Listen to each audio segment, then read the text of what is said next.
Greetings, my sports to the bone people. Welcome back to the channel. Thank you all for tuning in. So, today is the day West Indies versus Sri Lanka in the first of three T20 games.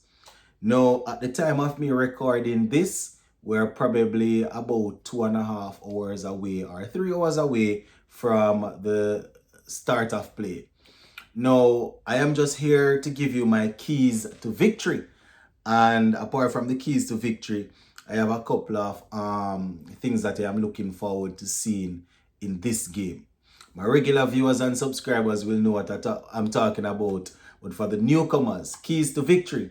Usually when West Indies, when we are about to play a game, I like to come on and identify some stuff that we need to get right, in the game. So let's give a listening ear until the end. Let me know what you all think in the comment section.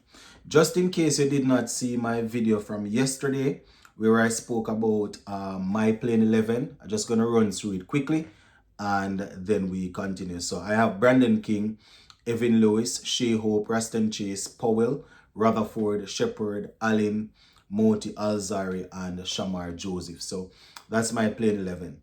Now, the number one thing that we need to get right in this game, looking at it from a batting standpoint right now, strike rotation. Strike rotation. I have a couple of things jotted down here, and strike rotation is right on top of it, my people. You understand? I mean, trying to get that ball percentage down, especially going up against Sri Lanka in their home ground. I was looking at an article yesterday, and they were saying that the pitch is probably going to be, one that the batsmen will like. But even if so be the case, we don't want to try and hit every ball for six or every one for four. We need to make sure that we are rotating the strike. Obviously, if we could hit every ball for 6 and 4, that would be good. But that's not going to happen. So, we don't want it to be a case where we're there trying to hit the first 4 balls for 6. We miss them and then we just take a single in the back end.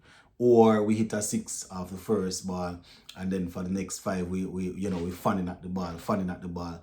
We definitely can't do that. I have seen in the past where we even managed to win games with 50, 53, 54, 55 dot balls. You understand? It's that's a whole lot, man. You get close to 60. You understand? You're playing a T20 game and almost half of the overs that you get to face, you understand, is that ball. We can't have that. So we definitely need to take that down. It's usually between over number 7 to like around about 13, 14 that we usually have that problem. Coming out of the power play, sometimes the batsmen, they try to go for the big shots and it's not necessarily working. When you look at it, my peeps, this field is spread. So, they spread the field outside of the power play. So, we have to be capable of rotating the strike, knowing that if we hit the ball too hard to the man that's on the boundary, on the ground, you understand, what could have been a 2, will automatically become a 1 because of how hard we're smashing it. We like to see ball getting hit hard and all of that, but sometimes we have to play with wisdom. So that's the first thing we want to make sure that we're is good. The strike rotation.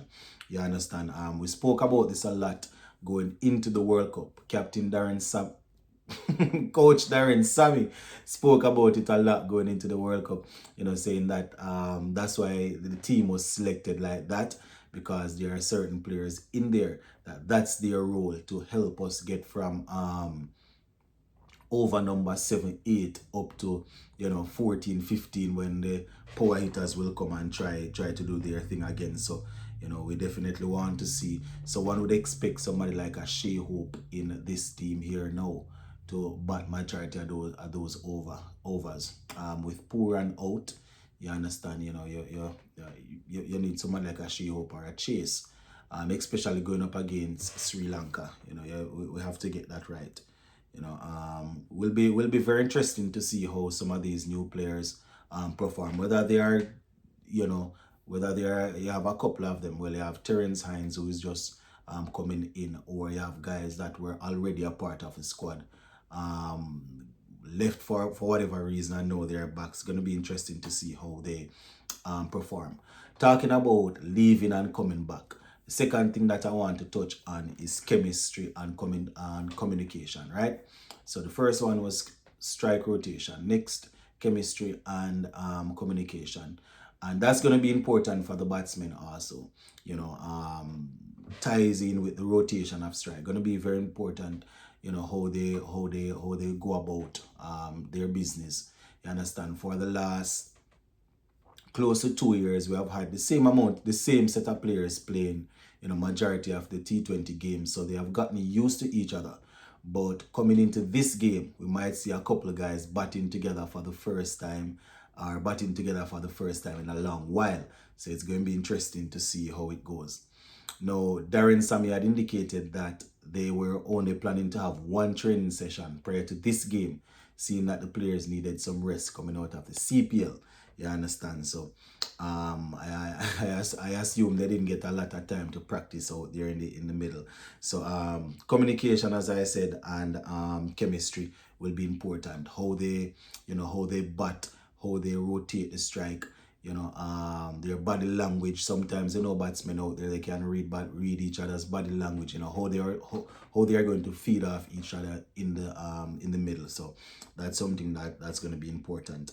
And the third thing that I want to touch on, bowling in the power play and the death overs. That's obviously something that once I'm making a video like this, I will look at those two sections, right? Bowling in the power play and also in the latter stages of the game. Unfortunately, we don't have Akil Hussein. For a little while now, he's been helping us, opening the bowling in the power play, bowling 2 overs in the power play, sometimes 3. He won't be there. You understand? So we definitely need to get this combination right. We have players with our experience. It's just that they're going to be working together. No, so probably for the first time, or first time in a long while. So that is something that we definitely need to look at, how we are going to go about the power play. Going into the World Cup, we were winning teams. We won against South Africa.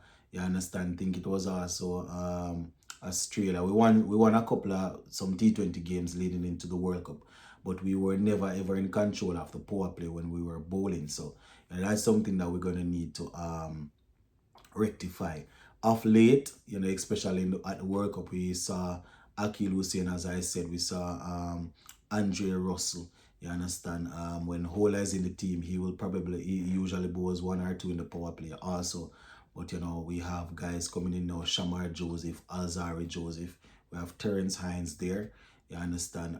We have Shamar Springer, who was pretty good in the CPL.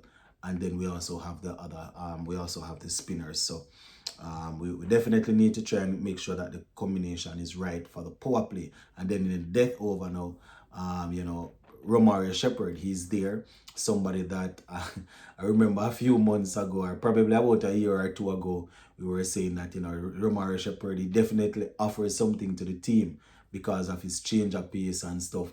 But we should bowl him in the middle overs, where when the field is spread and his change of pace comes into play, batsmen will miss it him and get caught and stuff like that.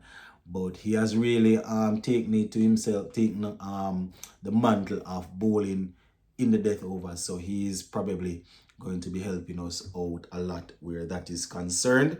We're still not there. Obviously, we don't have anybody hitting that middle stump Yorker. You understand? We have guys trying their best to hit the outside half stump Yorker, wide Yorker. You understand? But sometimes they need that fast toe crushing leg stump Yorker. You understand? Or that middle stump Yorker right there. But we don't really have a lot of them doing that. Shamar Joseph, Alzari Joseph, they have the pace to do it.